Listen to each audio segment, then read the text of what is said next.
I was living in Louisville, Kentucky. I was getting in trouble all the time when I was growing up. I had problems. I mean, if you're a Scientologist, you see life, you see things the way they are. It's a religion, but it's something that you apply to yourself. You apply to life. Here's the problem. You don't know the history of psychiatry. I do. I think that you should be a little bit more responsible in knowing what it is.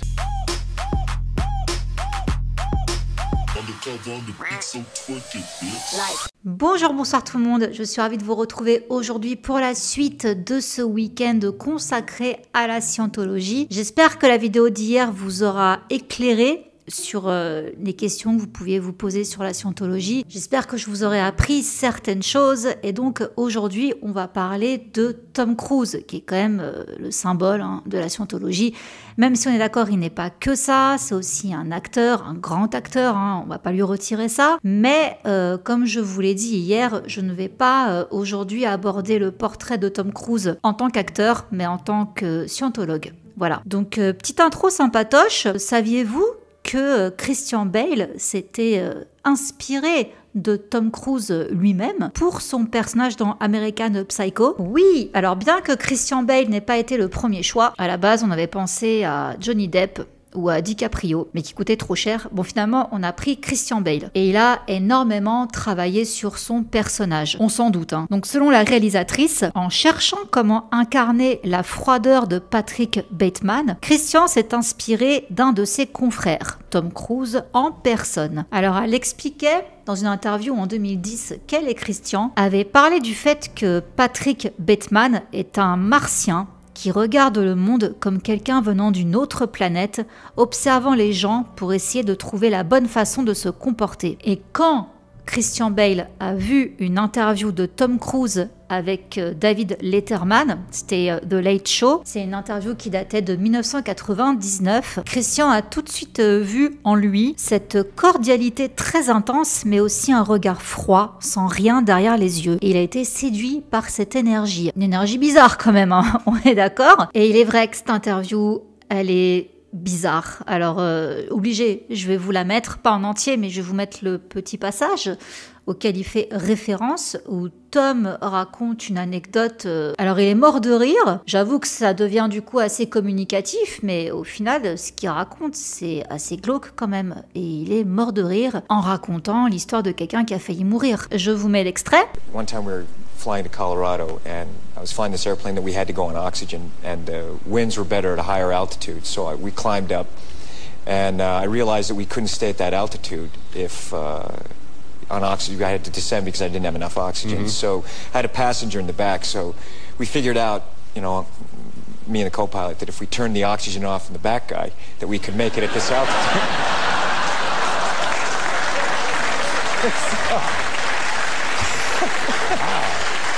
He woke up. He did wake up, yeah. You know, when we were landing on descent, he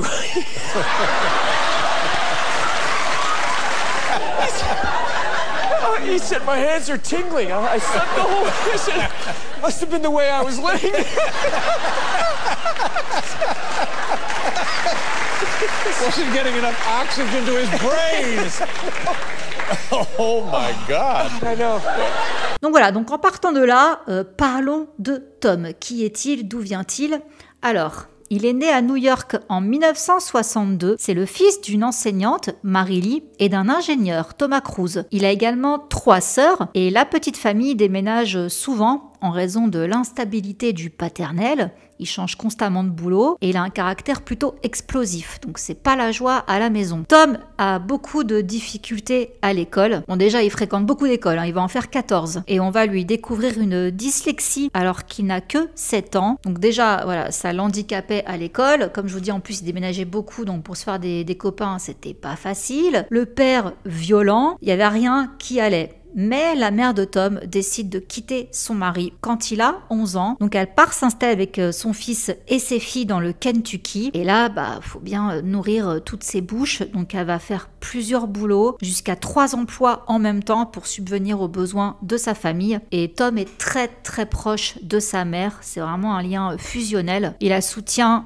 dans tout ce qu'elle fait. Dès qu'il peut aider, il le fait. Malheureusement, le stress et la charge de travail ont eu des conséquences néfastes sur la maman de Tom. Donc elle a eu une hernie discale, donc elle pouvait plus s'occuper seule de sa famille. Donc il y a un ami qui est venu emménager avec eux pour les aider. Donc là, ça a été encore plus dur. Ils vivaient de bons alimentaires. Du coup, Tom, il a dû grandir plus vite que les autres gamins. Donc dès ses 11 ans, il a commencé à faire des petits boulots. Donc il livrait des journaux, il tondait la pelouse des maisons des voisins, il a fait des travaux de nettoyage, bref, tout ce qui pouvait lui rapporter des petits sous pour aider sa mère qu'il considère comme sa meilleure amie. Et c'est tout de même très tôt, à côté de tout ça, qu'il développe une passion pour le théâtre. Il est d'ailleurs très talentueux. Il faisait des petits sketchs de ses comédiens préférés. Il imitait même ses personnages de dessins animés préférés. Et il faisait tout ça à la maison. Et sa plus grande fan, c'était bien sûr sa maman. À 14 ans, il se tourne vers la religion catholique. Il envisage même de rentrer dans les ordres. Donc il fréquente un séminaire dans la banlieue de Cincinnati pendant 1 an. Il voulait même devenir prêtre. Et ça, c'est pas anodin parce que justement, étant donné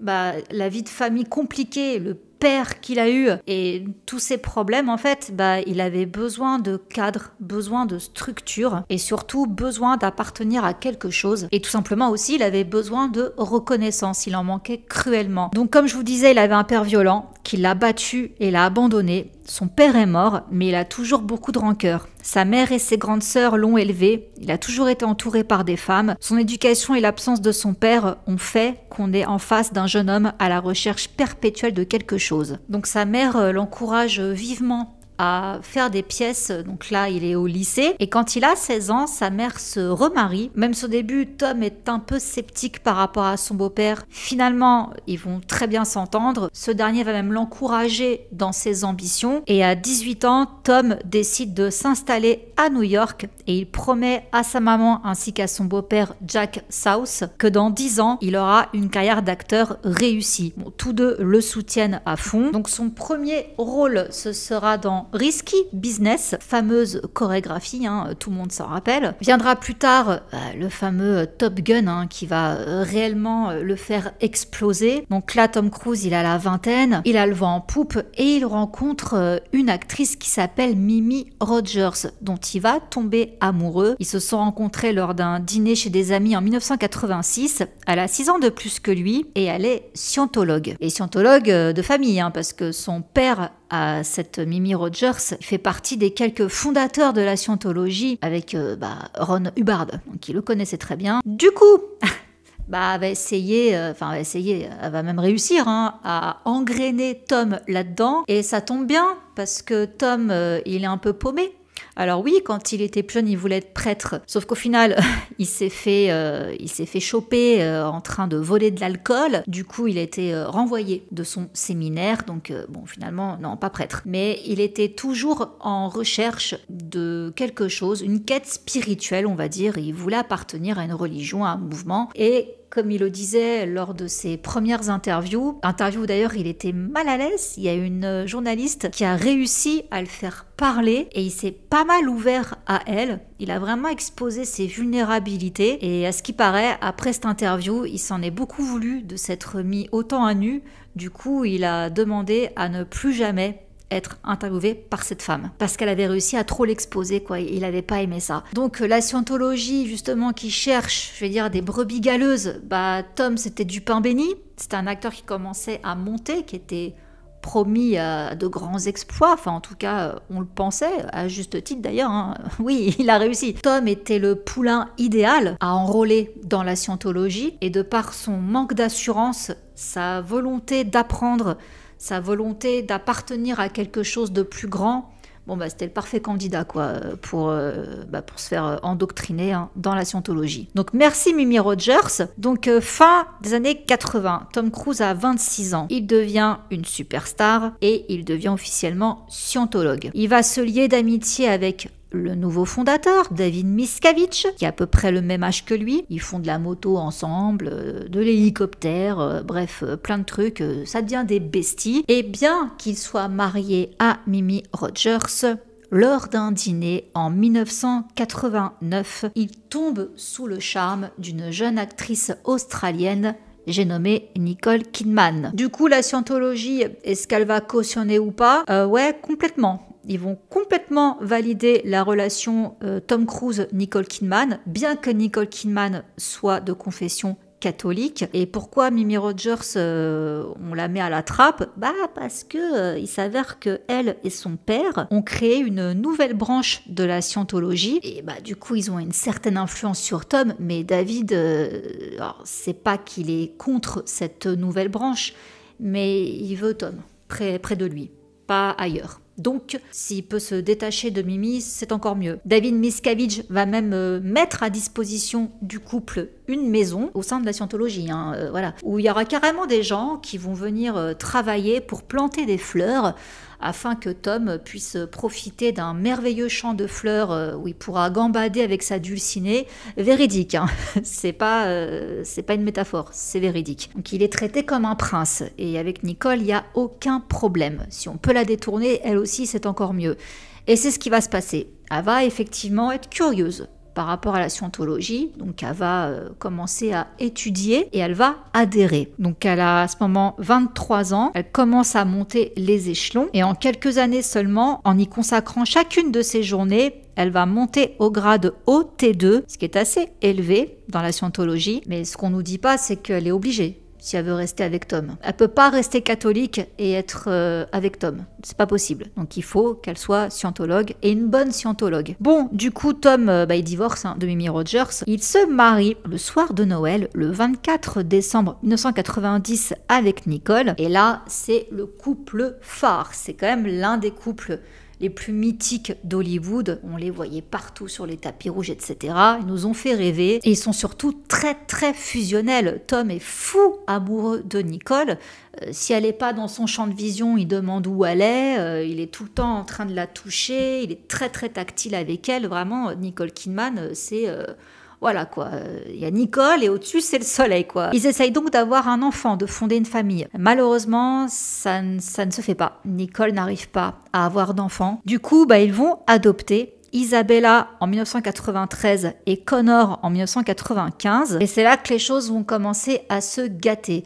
Tom Cruise et Nicole sont restés 10 ans ensemble. Et au fur et à mesure, on a eu l'impression qu'ils vivaient dans un espèce de bunker. Bien qu'ils travaillent, qu'ils fassent des films, tout ça, machin. La vie au sein de la scientologie, Nicole, ça commence à plus trop le faire. Comme ce sera la même chose avec Katie Holmes. Ils sont tout le temps surveillés. Tout le temps, dans tous leurs déplacements, même sur les tapis rouges, tout ça, il y a tout le temps quelqu'un de la scientologie qui est avec eux. Ça commence à peser. Du coup, Nicole, elle se sent oppressée, traquée, observée tout le temps. Et elle commence à remettre en doute, à remettre en question justement tout ce délire de la scientologie en fait. Et ça va créer des frictions. Voilà, le couple va traverser une période de turbulence à cause de tout ça et on en arrive au moment où ils tournent ensemble le film Eyes Wide Shut. Alors Eyes Wide Shut de Stanley Kubrick, tournage très très compliqué. Déjà le film est compliqué, on est d'accord? C'est Stanley Kubrick. Mais déjà Stanley Kubrick, il est à la fin de sa vie, il est un peu particulier, donc c'est pas un tournage très facile. Le fait déjà de jouer un couple aussi exposé dans tous les sens du terme dans le film, ça a des répercussions sur le couple. En fait, c'était le film à ne pas faire à ce moment-là, pour plein de raisons. Là, le couple, il est au bord de l'implosion. Nicole ne veut plus faire partie de la scientologie. Du coup, elle devient une personne suppressive. De ce fait, David Miscavige pose un ultimatum à Tom, ta femme, ou la scientologie. Tom fait son choix. Nous sommes en février 2001. Il quitte brutalement Nicole Kidman du jour au lendemain par l'intermédiaire de ses avocats. Il obtient en plus la garde de leurs 2 enfants âgés de 6 et 9 ans. Ce sera l'une des 3 sœurs de Tom Cruise qui fera leur éducation. Et Nicole, pour les voir, accroche-toi bien quoi. Elle l'a très mal vécu. Alors, elle s'est jamais trop étalée sur la chose, mais au final, quand on regarde un peu la chronologie des faits, on comprend donc que Nicole voulait quitter la scientologie. Tom adorait sa femme, Donc effectivement, elle aurait pu peut-être l'influencer à quitter la scientologie, donc à représenter une menace. Et David, je pense, a dû mettre Tom face au pied du mur. Et j'ai l'impression qu'elle pensait qu'elle pourrait sortir Tom de tout ça. À mon avis, elle s'était vraiment dit que leur famille était plus importante que la scientologie. Donc quand Tom a finalement choisi la scientologie, elle est tombée de haut. Donc ouais, ça a été un coup dur pour Nicole. Et en plus, les enfants. Donc Tom récupère la garde. Comme je vous disais, c'est l'une de ses sœurs qui prend en charge l'éducation. Sœur aussi scientologue, on a compris. La sœur... c'est 3 sœurs, d'ailleurs, il me semble. Sont devenues scientologues. Et c'est marrant, parce que c'est d'ailleurs à ce moment-là que Tom va devenir encore plus proche de la scientologie, va encore monter en échelon. On est tenté de se demander quand même si c'est pas un genre de récompense de David pour le choix de Tom. Finalement, choisis la scientologie. Ah super, on te récompense, tu montes encore plus en échelon. Moi, je le vois un peu comme ça en tout cas. Bon, on va faire un bourrage de crâne aux enfants. On va leur expliquer que leur mère, c'est une personne suppressive, donc quelqu'un de nuisible, de sournois, capable d'attenter au bien-être de son entourage et qu'il faut donc la fuir absolument. Donc depuis le divorce, Nicole Kidman n'a pratiquement plus aucun lien avec ses 2 enfants.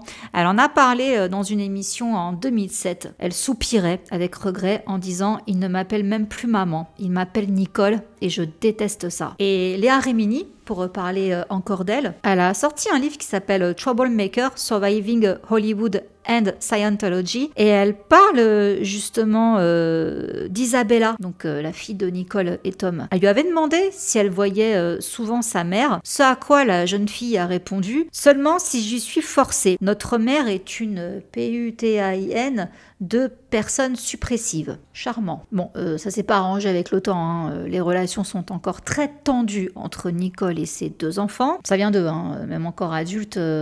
Non, maman, non. C'est triste. Bon, on va assister à un tournant chez Tom Cruise, là, qui était pas bon du tout pour sa carrière. Alors, on est le 1er décembre 2003. Il va évoquer pour la première fois la scientologie en public. C'est lors de la première du dernier Samouraï. Voici ce qu'il va déclarer. « Je suis scientologue et quand j'ai lu le code du samouraï, je me suis senti proche de cette philosophie. C'est pour ça que j'ai fait le film.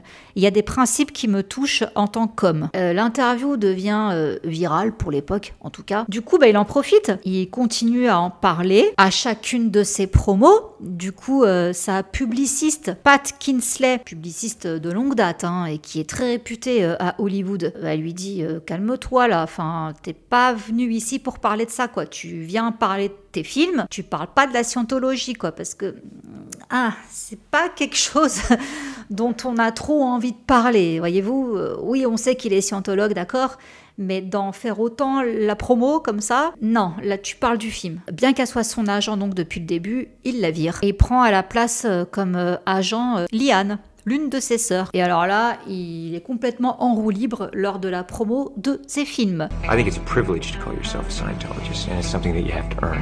Being a Scientologist, you look at someone and you know absolutely that you can help them. I mean, if you're a Scientologist, you see life, you see things the way they are. Il y a plein d'interviews qu'il a données, par exemple pour la Guerre des Mondes, où il parle de tout sauf de la Guerre des Mondes. Et en plus de ça, il est venu parler à Nicolas Sarkozy à l'occasion de la promo de son film en 2004. C'était le 30 août. Ça a fait parler, Ça n'a pas plu à tout le monde parce que là maintenant tout le monde sait que Tom Cruise est scientologue et Sarkozy a dû mettre un peu les hauts là en déclarant « Tom Cruise avait souhaité me voir. C'est un entretien extrêmement agréable et ceux qui se poseraient des questions, je les renvoie à mon bilan au ministère de l'Intérieur. Ils auraient mieux fait à l'époque de me soutenir plutôt que de me critiquer aujourd'hui. » La scientologie est une secte ? C'est pas à moi de le dire, il y a une commission, c'est à elle de dire si c'est une secte. En tout cas, les activités de la scientologie, je n'ai jamais eu la moindre faiblesse quand j'étais ministre de l'Intérieur avec eux. Et chacun sait ce que j'ai fait en la matière. Ils ont le droit de vivre, l'église de Scientologie. Non, je connais pas assez pour ça, mais J'ai clairement voulu réorienter les renseignements généraux vers autre chose que le renseignement syndical, politique. Ou sectaire. Donc bon, Sarkozy ne dit pas concrètement de quoi ils ont parlé, juste, voilà quoi, il a quand même le droit de rencontrer un acteur, il est de passage à Paris, c'est cool qu'ils veuillent le rencontrer, ils ont à peu près le même âge, donc ils ont plein de trucs à se dire, et circuler, il n'y a rien à voir. Ok, bon.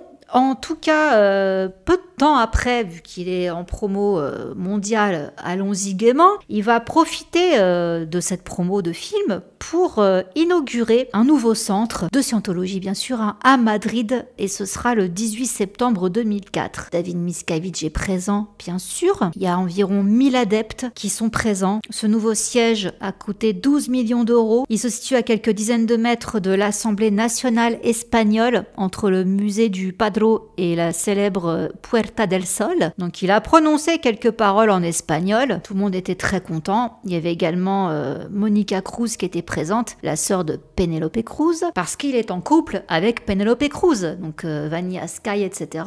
Et c'est à peu près à cette période-là qu'ils se séparent de Penélope. Donc tournant également pour lui, parce que là, on va assister à un bachelor. Voilà, Tom cherche une nouvelle femme. Je vous en avais parlé dans la vidéo sur lui et Katie. Son entourage va lui proposer une liste d'actrices qui lui plaisent. Donc on a dans le lot Jessica Alba, Scarlett Johansson, elles vont fuir dès qu'elles vont comprendre ce qui se trame. Mais en fait, c'est vraiment un casting organisé par la scientologie. En fait, à l'origine, Tom Cruise était intéressé que par des actrices qui n'étaient pas scientologues. C'était un problème. Donc ils ont fait un casting avec plein d'actrices scientologues, et en fait, elles pensaient qu'elles auditionnaient pour un film avec Tom Cruise. C'était présenté comme ça. Sauf que les questions étaient assez personnelles, et au final, personne dans le lot n'a convaincu qui que ce soit. Donc ça commençait un petit peu à patiner cette histoire, jusqu'à ce qu'on voit une interview de Katie Holmes, comme je vous disais, qui affirmait avoir été toujours fan de Tom Cruise, qu'elle avait un poster de lui dans sa chambre, sauf que elle est fiancée à Chris Klein, on va attendre, et dès que ce sera terminé, bim bam boum, voilà, elle a 27 ans, elle est jeune, elle est naïve, elle est amoureuse. Allez hop, on en fait des caisses et des tonnes, la scientologie organise tout le truc, c'est le festival de la scientologie quoi. Moi elle adhère à la scientologie, d'accord, elle se met à étudier, etc., pas de problème.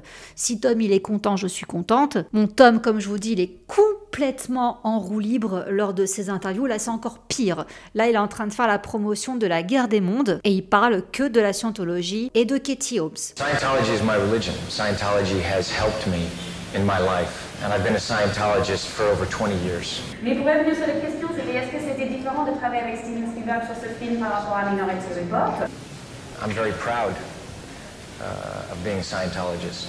À tel point que Steven Spielberg va être très mécontent et va dire « je ne veux plus jamais travailler avec ce bonhomme ». Ça va être la même chose avec les studios. Il y a la Paramount qui va lui tourner le dos. C'est pas grave. Tom Cruise va créer son propre studio et il va produire Valkyrie, qui est un film sur l'histoire vraie d'un colonel nazi qui veut tuer le grand méchant moustachu. Donc il fait le rôle principal. On est en 2006 et il atteint encore un nouveau grade dans la scientologie, le niveau OT7. Et à ce moment-là, Katie Holmes donne naissance à leur petite fille Souris. Tom et Katie se marient quelques temps après, le 16 novembre 2006, dans un château à Rome, avec tout le gratin. David Miscavige est le témoin de Tom Cruise, et il part même avec le couple en lune de miel aux Maldives. Paye ta tranquillité, mais, comme on a tous pu le voir, au fil du temps, Katie Holmes va complètement s'effacer. Elle qui avait commencé à faire ses premiers pas au cinéma,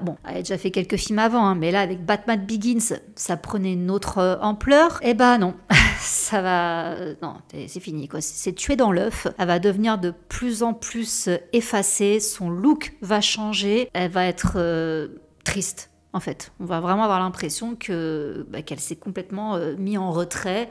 On laisse Tom briller et elle, on a l'impression de voir une femme qui a renoncé à tout et qui est juste dévouée à son mari, à leur enfant et basta. Donc, comme je vous le disais aussi dans la vidéo consacrée au couple, la scientologie dirige tout, ils sont chez eux. Voilà, pareil qu'avec Nicole Kidman, c'est reparti, c'est la même chose. Bon, Tom brille dans Mission Impossible, hein. Il fait des cascades de fou, il est jamais doublé, quoi. C'est lui qui fait tout le boulot. Et quand on lui demande, mais comment faites-vous pour faire autant de choses? Bah, c'est la scientologie, quoi. Il a tellement l'esprit clear, going clear, que bah du coup, voilà, limite, il a accès à des super pouvoirs. On est en train de se demander, quoi. Donc, ouais, il fait des prouesses de dingue parce qu'il est super bien dans sa peau, dans son esprit, dans sa vie, il est heureux, tout ça, machin. Donc, il touche les étoiles, quoi. Je vous cache pas que quand même, hein, même s'il ne cache pas son amour pour la scientologie, il a quand même compris que il est allé un petit peu trop loin quand il a fait la promo du Dernier Samouraï et de La Guerre des Mondes, donc il se calme, il va quand même beaucoup moins en parler lors de la promo de ses films, il va réapprendre à dissocier les deux, mais ça n'empêche pas que quand il est sacré, à chaque fois avec son collier de la scientologie, là, quand il monte en échelon, il fait des discours du style on va nettoyer le monde. These are the times now, people. Okay? So what do you say? We need to clean this place up? Huh? Okay. Because we're counting on you. Bon voilà, il a un projet mondial, quoi, le bonhomme. Il y croit, donc bon, il ne se cache pas, quoi, quand même. Mais il mélange moins la promo de ses films et la scientologie. Bon, tout ça c'est bien beau, hein. Jusqu'à ce que Katie Holmes en ait marre, elle aussi, et qu'elle parte. Et suite à ça, Tom Cruise est resté Tom Cruise. Voilà. Sa fille, il la voit plus, puisque c'est devenu une personne suppressive, vu que Katie Holmes a eu la garde. Et là, récemment, hein, comme je vous disais hier, on a eu donc cette année l'inauguration d'un nouveau centre de la scientologie chez nous, dans le 93, à côté du Stade de France, près du village des Jeux Olympiques.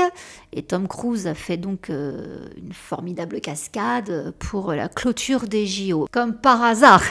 Bref, donc voilà, Tom Cruise et la scientologie, c'est le porte-parole le plus célèbre. Je sais pas trop quoi penser de lui. Disons que quand on regarde toute l'histoire, on voit tout simplement... Enfin, pour moi, en fait, Tom Cruise, c'est une victime. Enfin, il a beau rouler des mécaniques et être l'acteur le mieux payé d'Hollywood. Enfin, je sais pas si c'est encore le cas, mais fut un temps où c'était l'acteur le mieux payé d'Hollywood. Bah, il n'empêche que pour avoir été autant endoctriné là-dedans, en tout cas à l'origine, c'est une victime. Il était en manque de plein de choses. La scientologie a comblé ça, mais... c'est devenu, je trouve, tellement grotesque parce qu'il y a une interview qui a choqué beaucoup de gens. Hein. Je sais plus le nom du journaliste, mais je vais vous mettre l'extrait. Une interview qui a choqué où, en fait, il parle de Brooke Shields qui racontait avoir fait une dépression postnatale et qui avait du coup eu recours à des antidépresseurs. En bon élève de Ron Hubbard, de la scientologie, il va détruire la psychiatrie et ça a choqué quand même beaucoup de gens. I've never agreed with psychiatry.